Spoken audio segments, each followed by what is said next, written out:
Good morning, তোমরা কেমন আছো? দেখতেই পাচ্ছ আমি চলে আসলাম একটা রেসিপি নিয়ে, বাটির সাপটা।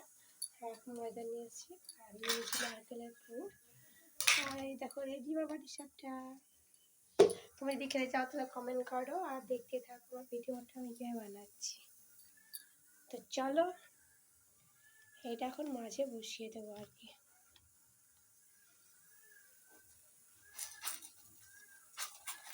এবার মাঝে বসিয়ে দিলাম, এবার ভাজ করে নেবো। এটার নামই হলো বাটির সাপটা।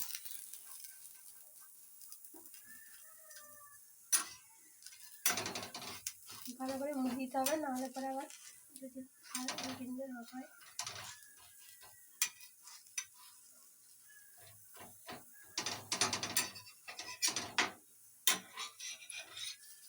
অলরেডি হয়ে গেছে,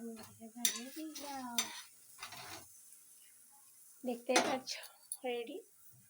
টাটা বাই বাই। আমাদের যদি ভালো লাগে সাবস্ক্রাইব।